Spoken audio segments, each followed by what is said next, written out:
What do you think about this basket of goods that we've been sold our entire life of go to school, get good grades, and go get a good job, right? And then you work that job for the next 40 years of your life, never really knowing, are you getting ahead, are you not getting ahead? I saw a message from a buddy of mine that it just vomited all over social media in a good way and really stirred some things up and stirred up some conversation. I thought it's something really important that we need to be addressing because I think a lot of us were sold a rotten basket of goods on what this life should look like from the outside perspective versus what we might actually want on the inside.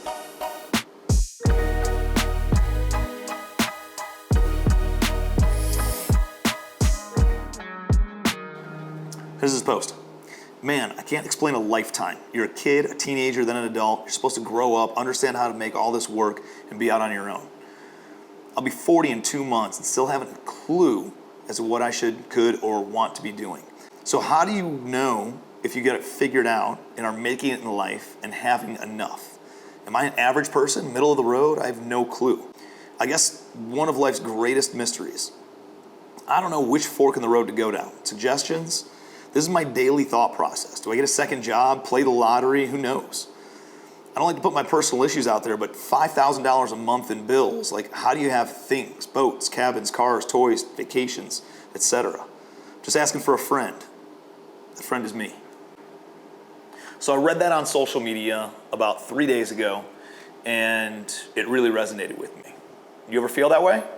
If you've ever felt like, am I doing the right thing? Am I an imposter? Am I going down the right path? It's not uncommon. We all feel exactly that way, probably all the time. When I see that, like, it brings me back into like this perspective of there's a lot of people who are getting just punched in the gut nonstop right now with the cost of things, right? I mean, real estate prices have gone up by 40% in 4 years. The median household price has gone up by 40% in 4 years. Like, you can't go and get a sandwich somewhere for less than $15. The average cocktail out at a restaurant is like 18 bucks now. When I think about this kind of stuff, it's like, what do you do? Do you blame the government? Do you blame politics? Do you say, woe is me? Do you crawl into a corner? Do you get a second job? Like, what do you do when all this stuff is coming at you from every single direction?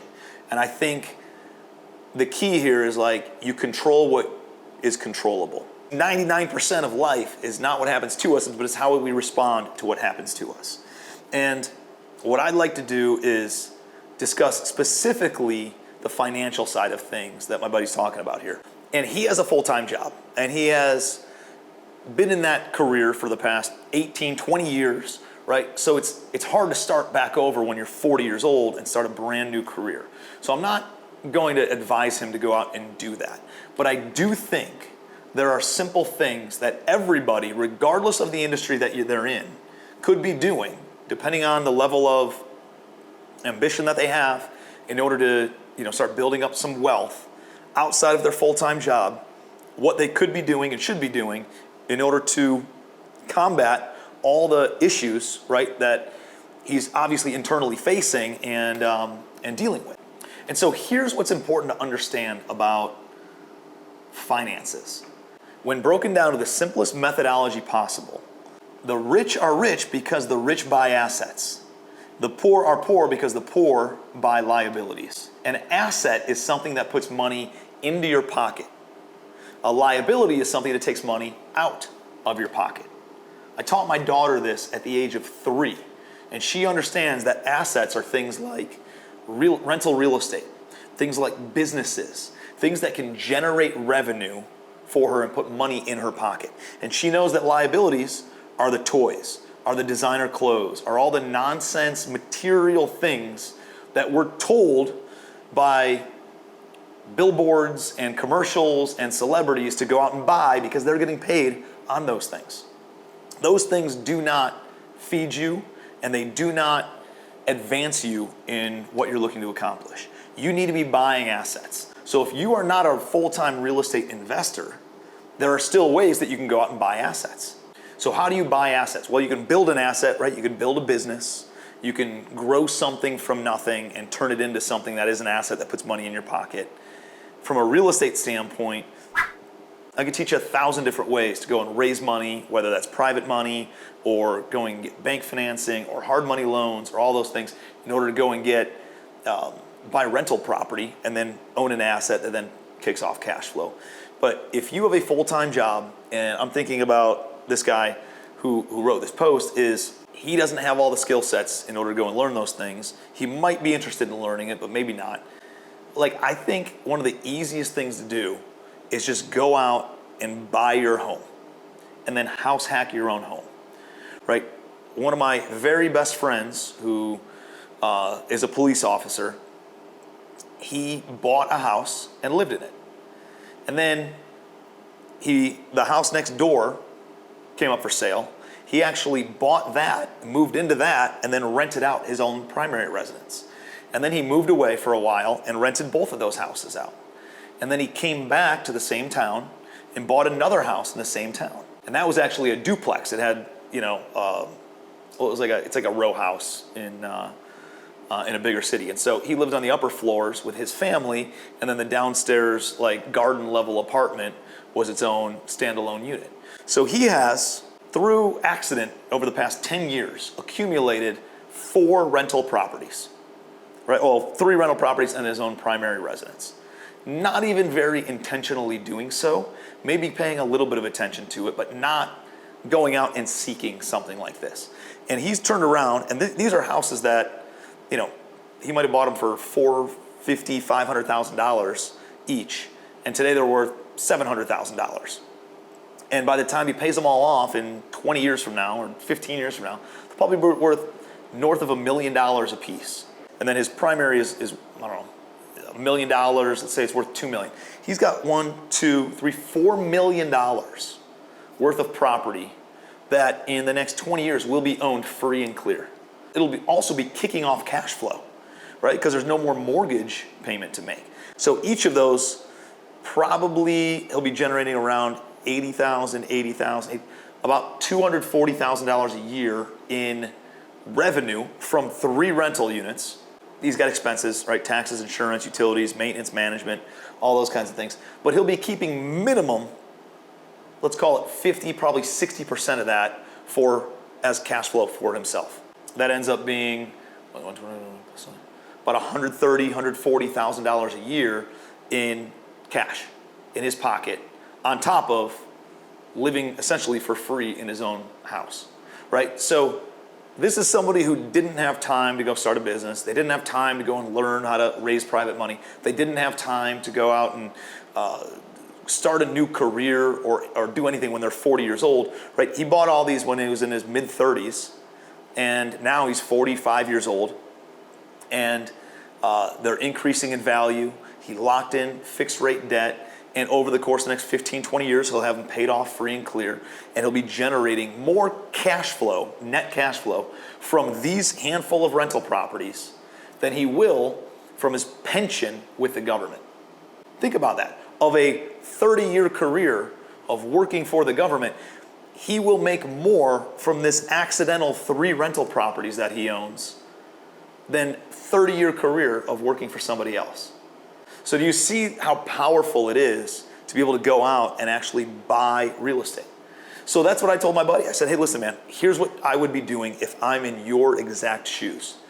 I'd take my house, I'd move my family. Is it a pain in my ass to move my family? Yeah, it is, but it's worth it in the long run. Move your family and go buy a duplex or a quadplex and live in one unit. Or buy another single family home if you don't want to share walls with anybody else. Doesn't matter. I'd get over your ego and just be okay with it in the first place, right? But because if you did that and you bought a different house, you can go get an FHA loan.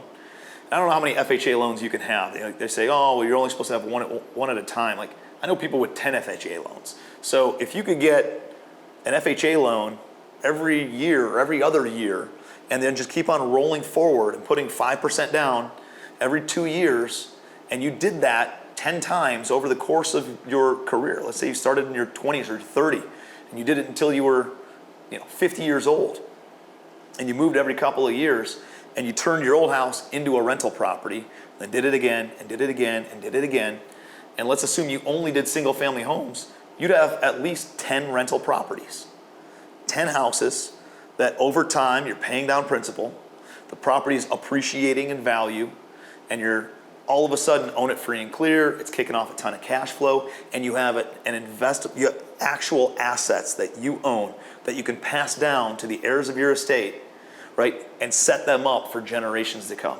That is not lighting the world on fire. That is just going through the motions of house hacking, is what it's called, right? And if you're younger and you're cool with sharing walls, I would go and try to find like a fourplex over and over and over and over again and rent out those 3 units and live in one.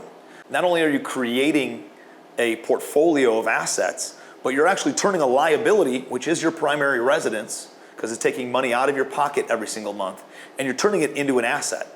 So you'll generate even more wealth by getting a duplex or a quadplex or whatever, and renting out the other units, living in one, and then doing it again in another year to 2 years, and then doing it again and again and again.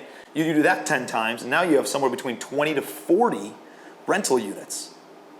I mean, it takes most people multiple lifetimes in order to accumulate that many rental units. You have the ability to do that if you're just willing to house hack and go through some headaches of moving every couple of years and do it that way. And if I'm in my buddy's shoes, that's exactly what I'd be doing. He already owns 2 homes. He needs to move out, buy another one, rent this one out. And now it increases his balance sheet. Now he's got some cash flow. He's got a tenant that's paying him more in rent than what his mortgage is. He's making a little bit of extra cash. Now instead of that $5,000 of monthly expenses that he's had, and he's generating an extra $350 a month in rent. They're in positive cash flow. So now that $5,000 goes down to $4,650, right? And then he does it again the next year. And then he does it again. And by the way, all the rents start growing year after year as well. And he keeps on doing this where now he's got enough other properties that pay residually to him that cover all of his expenses. And maybe he's not rich, but he's definitely going to be financially free, where the cash flow covers all of his own personal expenses to live off of.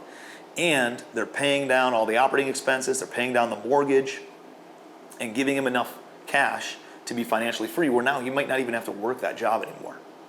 And now he can go and travel and have a little bit more time freedom.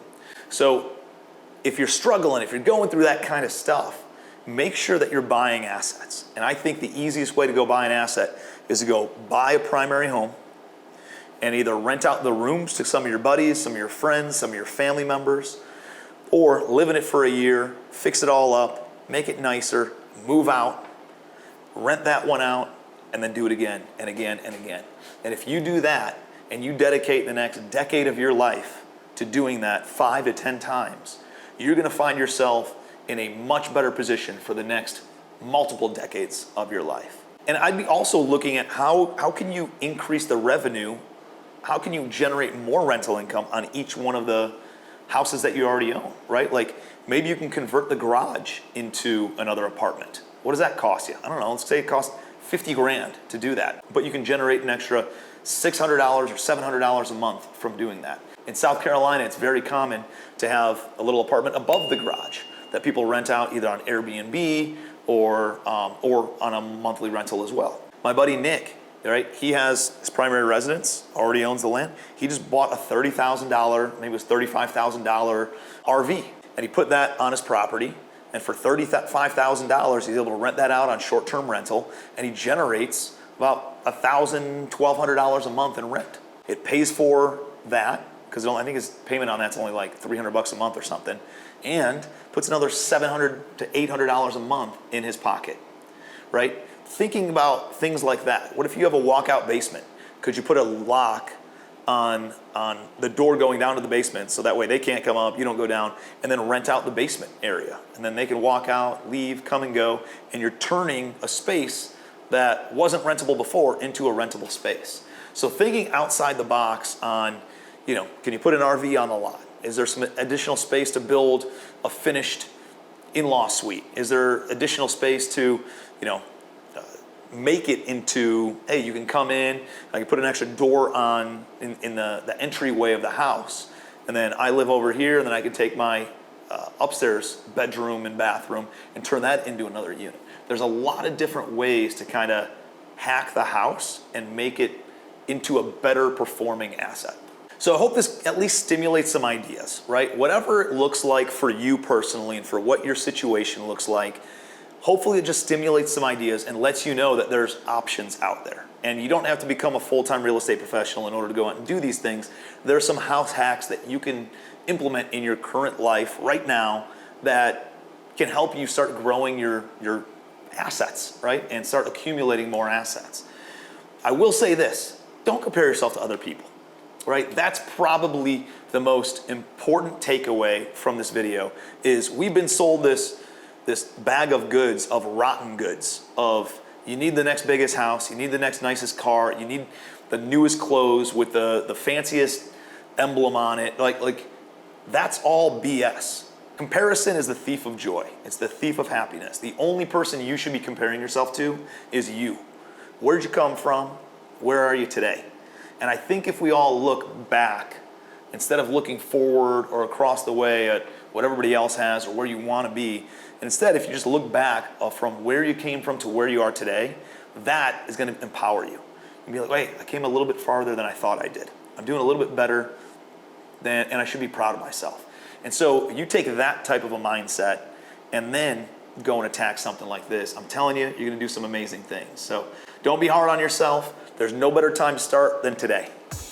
Hey, so I appreciate you being here. Before you go, please like, subscribe. And if you have any other house hacking ideas, suggestions, let's get the wheels turning, put it in the comments. I'd love to see what else everybody else is doing in order to figure out ways to grow their real estate portfolio, to grow their business portfolio, to grow their balance sheet overall, and to accumulate more assets instead of liabilities.